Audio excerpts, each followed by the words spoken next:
ಇದು 3 ಸೀಸನ್ ಹೇಗೆ ಕಳೆದ್ವಿ ಅಂತಲೇ ಗೊತ್ತಿಲ್ಲ. ಬಹಳ ಲೀಲಾಜಾಲವಾಗಿ ಕಳೆದು ಹೋಯಿತು. ಹಾಗೆಯೇ 4ನೇ ಒಂದು ಸೀಸನ್ಗೆ ಕೂಡ ಕಾಲಿಟ್ಟಿದ್ದೀವಿ. ಅಷ್ಟೇ ಅಲ್ಲ, ಬಹಳ ಸಂತೋಷಕರವಾದ ವಿಚಾರ ಅಂದರೆ ಈ 1000 ಕಂತುಗಳಲ್ಲಿ ಬಂದಿರತಕ್ಕಂತಹ ಈ ಬೊಂಬಾಟ್ ಭೋಜನ ಕಾರ್ಯಕ್ರಮ ಸಣ್ಣ ಮಕ್ಕಳಿಂದ ಮುದುಕರವರೆಗೆ ಎಲ್ಲರಿಗೂ ಕೂಡ ಒಂದಲ್ಲ ಒಂದು ರೀತಿ ಇದು ಆಕರ್ಷಿತವಾಗಿದೆ. ಎಲ್ಲರೂ ಕೂಡ ತುಂಬ ಖುಷಿಯಿಂದ ಸಂಭ್ರಮದಿಂದ ನೋಡ್ತಾರೆ ಈ ಕಾರ್ಯಕ್ರಮ ಅಂತ ಹೇಳ್ಕೊಳ್ಳೋದಕ್ಕೇ ನಮಗೆ ತುಂಬ ಖುಷಿಯಾಗತ್ತೆ. ಯಾಕೆ ಅಂತ ಹೇಳಿದ್ರೆ, ಚಂದ್ರು ಅವರು ಮಾಡುವಂತಹ ಅಡುಗೆಗಳಿರಬಹುದು, ಮತ್ತು ಅವರು ಮಾತನಾಡ್ತಕ್ಕಂತಹ ರೀತಿ ಇರಬಹುದು, ಇವೆಲ್ಲವೂ ಕೂಡ ಪ್ರತಿಯೊಬ್ಬರನ್ನು ಕೂಡ ಆಕರ್ಷಿಸುತ್ತೆ. ಮತ್ತು ಆರೋಗ್ಯ ಆಹಾರ ಅನ್ನುವಂತಹ ವಿಭಾಗದಲ್ಲಿ ನಾನು ಕಾಣಿಸ್ಕೊಳ್ತೀನಿ. ಅದರಲ್ಲಿ ಕೂಡ ಸಾಕಷ್ಟು ಮನೆಯಲ್ಲಿ ಮಾಡ್ಕೊಳ್ತಕ್ಕಂತಹ ಸರಳ ಉಪಾಯಗಳನ್ನು ಆರೋಗ್ಯದ ದೃಷ್ಟಿಯಿಂದ ಹೇಳ್ಕೊಡ್ತಾ ಬಂದಿದ್ದೀನಿ.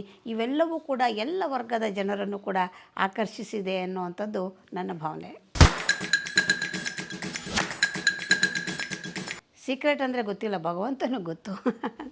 ನಾವು ಮೊದಲಿಂದ ಬೆಳೆದು ಬಂದಿರೋ ರೀತಿ ಅದು ಅಷ್ಟೇನೆ. ನಾವು ಬಂದಿದ್ದು ಪಂಡಿತರ ವಂಶದಿಂದ ಬಂದಿರತಕ್ಕಂಥವಳು ನಾನು. ನಮ್ಮ ತಾತನವರು ದೊಡ್ಡ ಮಹಾನ್ ಪಂಡಿತರಾಗಿದ್ದವರು, ಆಯುರ್ವೇದ ಪಂಡಿತರಾಗಿದ್ದವರು. ಮೈಸೂರಿನಲ್ಲಿ ದೊಡ್ಡ ಒಂದು ಆಯುರ್ವೇದದ ಸಂಸ್ಥೆಯನ್ನು ಅವರು ಹುಟ್ಟು ಹಾಕಿದವರು. ಅವರ ಜೊತೆಯಲ್ಲಿ ಕೆಲಸ ಮಾಡಿದ್ದ ಒಂದು ನೀತಿಗಳಿರಬಹುದು, ಅಥವಾ ಅವ್ರು ನಮಗೆ ಸುಲಭವಾಗಿ ಓಡಾಡಬೇಕಾದ್ರೆ ನೋಡು ಆ ಸೊಪ್ಪು ನೋಡು, ಇದಕ್ಕೆ ಉಪಯೋಗ ಆಗುತ್ತೆ, ಇದನ್ನು ನೋಡು ಇದೆಷ್ಟು ಉಪಯೋಗ ಆಗತ್ತೆ ಅನ್ನೋರು. ಅದು ಒಳಗಡೆ ಬೇಯ್ತಾ ಇರ್ತಕ್ಕಂತಹ ಒಂದು ಎಣ್ಣೆ ಇರ್ಬೋದು, ಕಷಾಯ ಇರ್ಬೋದು, ದೊಡ್ಡ ದೊಡ್ಡ ಕೊರಡುಗಳನ್ನು ಹಾಕಿ ಉರಿಸ್ತಾಯಿದ್ರು. ಒಲೆಗಳಲ್ಲಿ ದೊಡ್ಡ ದೊಡ್ಡ ಕಡಾಯಿಗಳಲ್ಲಿ ಕಷಾಯಗಳು ಕುದೀತಾ ಇತ್ತು. ಕೂತ ಜಾಗದಲ್ಲಿ ಹೇಳೋರವರು, ಇದು ಆಗಿದೆ ಅದನ್ನು ಇಳಿಸು ಅಂತ ಹೇಳೋರು. ಅಲ್ಲಿ ಹೋಗಿ ನೋಡಬೇಕಾಗಿರಲಿಲ್ಲ. ಅಂದರೆ ಆ ಅನುಭವಗಳು ಅವ್ರ ಜೊತೆಲಿ ಇರ್ತಾಯಿದ್ವಿ. ನಾವೇನವತ್ತು ಮಕ್ಕಳಲ್ಲಿ ನಮಗೆ ಕಲಿಬೇಕು ಅನ್ನೋ ಆಸಕ್ತಿ ಏನಿರಲಿಲ್ಲ. ಆದರೆ ಆ ಊರಿನ ಜೊತೆಯಲ್ಲಿ ಇದ್ದಂಥ ಒಡನಾಟದಿಂದನೇ ಕಲ್ತಿರೋದೇ ಇಷ್ಟು. ನಾನೇ ಎಷ್ಟೋ ಸಲ ಅಂದ್ಕೊಳ್ತೀನಿ, ನಿಜವಾಗ್ಲೂ ಅವ್ರ ಹತ್ರ ಗೊತ್ತಿದ್ದಿದ್ದು ವಿದ್ಯೆನ ಹೇಳಿಸ್ಕೊಂಡಿದ್ದಿದ್ರೆ ಇನ್ನೇನಾಗ್ತಿತ್ತೋ ಏನೋ. ಸುಮ್ಮನೆ ಜೊತೆಲಿ ಇದ್ದಿದ್ದಕ್ಕೆ ಇಷ್ಟು ವಿದ್ಯೆ ಬಂದಿದೆ ಅಂತ ಎಷ್ಟೋ ಸಲ ಬೇಸರ ಕೂಡ ಆಗುತ್ತೆ. ಆ ರೀತಿ ನಾವು ಬೆಳೆದು ಬಂದ ಪರಿಸರವೇ ಬಹುಶಃ ಇದಕ್ಕೆಲ್ಲ ಕಾರಣ ಅಂತ ನಾನು ಅಂದ್ಕೊಳ್ತೀನಿ. ಚಂದ್ರು ಸರ್ ಅವರು ಒಂದು ರೀತಿ ಬರೀ ಅವರು ಅಡುಗೆ ಅಂತ ಮಾಡೋದಿಲ್ಲ. ಅಡುಗೆಯನ್ನು ಮಾಡಬೇಕಾದ್ರೆ ಅದು ಪ್ರತಿಯೊಂದನ್ನು ಕೂಡ ಆಸ್ವಾದಿಸೋ ರೀತಿ ಇರಬಹುದು, ಅವ್ರು ಹಾಕ್ತಕ್ಕಂತಹ ಪದಾರ್ಥಗಳಿರ್ಬೋದು. ಪ್ರತಿ ಸಲ ನಾನೇ ಹೇಳ್ತಾ ಇರ್ತೀನಿ, ಇಷ್ಟು ದಿವಸ 3.5 ವರ್ಷದಿಂದ ಅವ್ರ ಜೊತೆಯಲ್ಲಿ ಕೆಲಸ ಮಾಡ್ತಾ ಇರ್ಬೇಕಾದ್ರೆ ಅವ್ರು ಹಾಕೋ ಒಂದು ಒಗ್ಗರಣೆಯಲ್ಲಿ ಕೂಡ ತುಂಬ ವೈವಿಧ್ಯತೆ ಇರುತ್ತೆ. ಅದು ಸೂಕ್ಷ್ಮವಾಗಿ ಗಮನಿಸಿದವರಿಗೆ ಮಾತ್ರ ಗೊತ್ತಾಗ್ತಕ್ಕಂಥದ್ದು. ಮತ್ತು ತುಂಬ ಲೀಲಾಜಾಲವಾಗಿ ಮಾಡ್ತಾರೆ ಅವರು ಅಡುಗೆಯನ್ನು ಮಾಡಬೇಕಾದ್ರೆ. ಎಷ್ಟೋ ವರ್ಷ ಅನುಭವ ಇರತಕ್ಕಂತಹ ಅಡುಗೆಯವರಿರ್ಬೋದು, ಹೆಂಗಸರಿರ್ಬೋದು, ಎಷ್ಟು ಟೆನ್ಷನ್ ಮಾಡ್ಕೋತಾರೆ ಮನೆಯಲ್ಲಿ. ಅವರು ತುಂಬ ಮನಸ್ಸಿನಲ್ಲಿ ತುಂಬ ನಿರಾಳವಾಗಿರ್ತಾರೆ, ಸಮಾಧಾನವಾಗಿರ್ತಾರೆ. ಆ ರೀತಿ ಮಾಡಿದಾಗ ಬಹುಶಃ ಒಂದು ಅಡುಗೆ ಖಂಡಿತವಾಗಿಯೂ ಚೆನ್ನಾಗೇ ಆಗತ್ತೆ. ಮತ್ತು ಇನ್ನೊಂದೇನು ಅಂದರೆ ತುಂಬ ಪ್ರೀತಿಯಿಂದ ಮಾಡ್ತಾರೆ ಅವರು. ಯಾರಿಗಾರು ಮಾಡಿಕೊಡ್ಬೇಕು ಅಂದರೆ ತುಂಬ ಪ್ರೀತಿಯಿಂದ ಮಾಡಿಕೊಡ್ತಾರೆ. ನೋಡಿ, ತಾಯಿ ಮಕ್ಕಳಿಗೆ ಮಾಡಿಕೊಡ್ಬೇಕಾದ್ರೆ ಬಹಳ ಪ್ರೀತಿಯಿಂದ ನನ್ನ ಮಗು ಚೆನ್ನಾಗಿರಲಿ, ಚೆನ್ನಾಗಿ ಬೆಳೀಲಿ ಅನ್ನೋ ಉದ್ದೇಶ ಇಟ್ಕೊಂಡು ಅಡುಗೆಯನ್ನು ಮಾಡಿಕೊಡ್ತಾಳೆ. ಎಷ್ಟು ವರ್ಷ ಆದರೂ ಕೂಡ ಮಕ್ಕಳು ನಮ್ಮಮ್ಮ ಮಾಡ್ದಂಗಿಲ್ಲ ಇದು ಅಂತಾರೆ. ಯಾಕೆ ಹೇಳಿ? ತಾಯಿ ಪ್ರೀತಿಯನ್ನು ಬೆರೆಸಿ ಕೊಟ್ಟಿರ್ತಾಳೆ. ಹಾಗೆ ಚಂದ್ರು ಅವರು ಯಾರಿಗೆ ಮಾಡಿಕೊಡ್ಲಿ, ಯಾರೋ ಗೆಸ್ಟ್ ಬರ್ತಾರೆ, ಯಾರೋ ಕಾಗದ ಬರೀತಾರೆ, ನಾವು ನಿಮ್ಮ ಅಡುಗೆ ತಿನ್ನಬೇಕು ಅಂತ ಬರ್ತಾರೆ. ಅವ್ರು ಯಾರೇ ಬಂದಿರಲಿ, ಅವ್ರಿಗೆ ಬಹಳ ಪ್ರೀತಿಯಿಂದ ಮಧುರವಾಗಿ ಮಾತನಾಡ್ತಾ ಅವ್ರ ಅಡುಗೆಯನ್ನು ಮಾಡಿಕೊಡ್ತಾರೆ. ಎಲ್ಲರಿಗೂ ಇಷ್ಟ ಆಗೇ ಆಗುತ್ತೆ. ಹಾಗಾಗಿ ಅವರಲ್ಲಿ ಇರ್ತಕ್ಕಂತಹ ಒಂದು ಆ್ಯಟಿಟ್ಯೂಡ್ ಇದೆಯಲ್ಲ, ಅದೇ ಬಹಳ ತುಂಬ ಮುಖ್ಯ ಅಂತ ನಾನು ಅಂದ್ಕೊಳ್ತೀನಿ. ನಾನು ಸೆಟ್ಟಿಗೆ ಬರ್ಬೇಕಾದ್ರೆ ಏನನ್ನೂ ಪ್ರಿಪೇರೇ ಮಾಡ್ಕೊಂಡು ಬರೋದಿಲ್ಲ.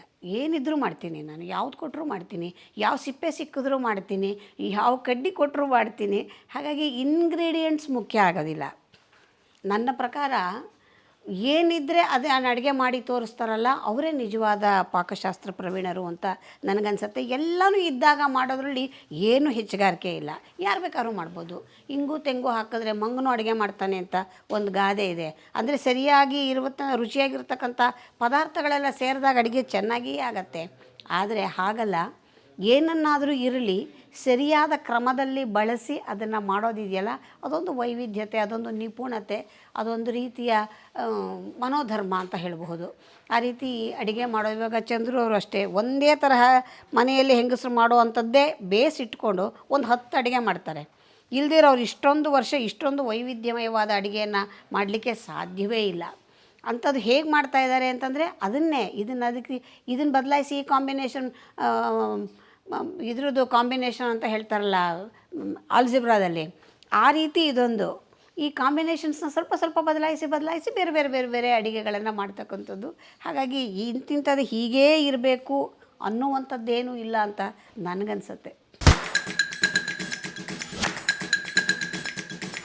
ನೋಡಿ, ಈ ರೀತಿಯ ಒಂದು ವಿಭಾಗವನ್ನು ಹುಟ್ಟುಹಾಕಿದ್ದೆ ನಾನು. ಪ್ರಾರಂಭದಲ್ಲಿ ಒಂದು ಕಾರ್ಯಕ್ರಮದಲ್ಲಿ ಬರೀ ಒಂದು ವಿಚಾರವಾಗಿಯೇ ಮಾತನಾಡ್ತಾ ಇದ್ದವಳು, ಅಡುಗೆಯ ಕಾರ್ಯಕ್ರಮಕ್ಕೆ ನನ್ನನ್ನು ಬಂದು ಕರೆದಾಗ ನಾನು ಹೇಳಿದೆ, ಅಡುಗೆಯನ್ನೇ ನಾವು ಆರೋಗ್ಯಶಾಸ್ತ್ರದ ಮುಖಾಂತರ ಮಾಡಿ ತೋರಿಸೋಣ, ಅದರ ಒಳಿತು ಕೆಡುಕುಗಳನ್ನು ಜನಕ್ಕೆ ಹೇಳೋಣ ಅಂತ ಶುರು ಮಾಡಿದ್ದೆ. ಮೊಟ್ಟ ಮೊದಲಿಗೆ ನಾನು 2014ನೇ ಇಸ್ವಿಯಲ್ಲಿ ಪ್ರಾರಂಭ ಮಾಡಿದ್ದು. ಈ ಶೋ ಇಲ್ಲಿವರೆಗೂ ನಿಲ್ಲದೆ ನಡೀತಾ ಇದೆ. ಮತ್ತು ನಾವು ಇಲ್ಲಿ ಮಾಡಿ ತೋರಿಸ್ತಕ್ಕಂತಹ ಸಣ್ಣ ಸಣ್ಣ ಟೀಗಳಿರಬಹುದು, ಕಷಾಯಗಳಿರ್ಬೋದು, ಔಷಧದ ರೂಪದಲ್ಲಿ ಅಡುಗೆಯನ್ನು ಮಾಡಿ ತೋರಿಸಿರೋದಿರಬಹುದು. ತುಂಬ ಜನ ನಾನು ಹೇಳಬೇಕಾಗೇ ಇಲ್ಲ, ಇಲ್ಲಿ ಫೀಡ್ಬ್ಯಾಕ್ ಬರುವಂಥ ಲೆಟರ್ಸ್ ಬರುತ್ತೆ, ಆ ಕಾಗದ ಪತ್ರಗಳು ಹೇಳ್ತಾರೆ. ಕೆಲವರು ಅವರೇ ಬರ್ತಾರೆ, ಈ ಜಾಗ ಹುಡುಕೊಂಬಂದು ಇಲ್ಲಿಗೆ ಒಬ್ಬರು ಬಂದಿದ್ದರು, ನಾವು ಕೇವಲ ವೀಳ್ಯದೆಲೆಯಲ್ಲಿ ಒಂದು ಟೀ ಮಾಡಿ ತೋರಿಸಿದ್ವಿ. ಯಾರಿಗೋ ಒಬ್ಬರಿಗೆ ಕಾಲು ತುಂಬ ಊತ ಬರ್ತಾಯಿತ್ತು, ಕಾಲು ನೋವು ವಿಪರೀತವಾಗಿತ್ತು. ಅವರು ಬಂದು ಥ್ಯಾಂಕ್ಸ್ ಹೇಳಬೇಕು ಅಂತ ಬಂದಿದ್ದೀನಿ ಅಂತ ಹೇಳಿ ತುಂಬ ಇಲ್ಲಿ ಬಲವಂತ ಮಾಡಿ ಅವರನ್ನು ಚಂದ್ರು ಅವರೇ ಮಾತನಾಡಿಸಿ ಅವರನ್ನು ಶೋನಲ್ಲಿ ಕೂಡ ತೋರಿಸಿದ್ರು. ಬರೀ ಒಂದು ವೀಳ್ಯದೆಲೆ ಟೀ ಮಾಡ್ಕೊಂಡು ಕುಡಿದಿದ್ದಕ್ಕೆ ನನ್ನ ಕಾಲಿನ ಊತ ನೋವು ಎಲ್ಲ ಹೋಗಿದೆ. ಎಷ್ಟು ಅದ್ಭುತವಾದದ್ದು, ಎಷ್ಟು ಖರ್ಚು ಮಾಡಿದ್ದೆ ನಾನು, ಎಷ್ಟು ಪ್ರಯತ್ನ ಮಾಡಿದ್ದೆ, ನನಗೆ ವಾಸಿ ಆಗಿರಲಿಲ್ಲ ಅಂತ. ಈ ಥರ ನಿದರ್ಶನಗಳು ಸಾವಿರಾರಿದೆ ಈ ಕಾರ್ಯಕ್ರಮದಲ್ಲಿ. ಹಾಗಾಗಿ ಇದು 1-2 ಅಂತಲ್ಲ, ದೂರದ ಅಮೇರಿಕಾದಿಂದ ಹಿಡಿದು ಕೂಡ ನನಗೆ ಪತ್ರಗಳು ಬರುತ್ತವೆ, ವಿಚಾರಗಳು ಬರುತ್ತೆ. ಎಲ್ಲರಿಗೂ ಕೂಡ ಈ ಕಾರ್ಯಕ್ರಮದ ಮುಖಾಂತರ ಸಣ್ಣ ಪುಟ್ಟ ಔಷಧಿಗಳನ್ನು ಮನೆಯಲ್ಲಿ ಮಾಡಿಕೊಂಡು ಅವರು ವಾಸಿ ಮಾಡ್ಕೊಂಡಿರುವಂತಹ ನಿದರ್ಶನಗಳು ಬೇಕಾದಷ್ಟಿದೆ. ಹಾಗಾಗಿ 1-2 ಅಂತ ಹೇಳಿ ಗುರ್ಸೋದು ಕಷ್ಟ. ಏನಿಲ್ಲ, ಮಾಮೂಲಿ ಅಡುಗೆ ಊಟನೇ ನಾವು ಮಾಡೋದು. ಪ್ರತಿನಿತ್ಯ ಒಂದು ಅನ್ನ ಸಾರು ಪಲ್ಯ ಅಥವಾ ಒಂದು ಸಾಂಬಾರು ಪಲ್ಯ, ಈ ರೀತಿ ಒಂದೇ ಊಟ ಮಾಡೋದು. ನಾನು ಒಂದು ದಿವಸಕ್ಕೆ ಮಧ್ಯಾಹ್ನ ಒಂದು ಊಟ ಮಾಡಿದ್ರೆ ಆಯಿತು. ಮತ್ತು ನಾಳೆ ಬೆಳಿಗ್ಗೆ ತನಕ ನಾನು ತಿಂಡಿ ಏನೂ ತಿನ್ನೋದೇ ಇಲ್ಲ. ರಾತ್ರಿ ಒಂದು ಲೋಟ ಗಂಜಿ ಮಾಡ್ಕೊಂಡು ಕುಡಿತೀನಿ ಅಷ್ಟೇನೆ. ತುಂಬ ಸರಳವಾದ ಊಟ ಉಪಚಾರದಿಂದ ಮಾತ್ರ ಆರೋಗ್ಯ ಚೆನ್ನಾಗಿರೋಕ್ಕೆ ಸಾಧ್ಯ. ಸಾತ್ವಿಕವಾದ ಆಹಾರ ತಿನ್ನೋದ್ರಿಂದ ಮಾತ್ರ ಆರೋಗ್ಯ ಚೆನ್ನಾಗಿರೋದಕ್ಕೆ ಸಾಧ್ಯ ಅನ್ನುವಂಥದ್ದು ನನ್ನ ಅಭಿಪ್ರಾಯ.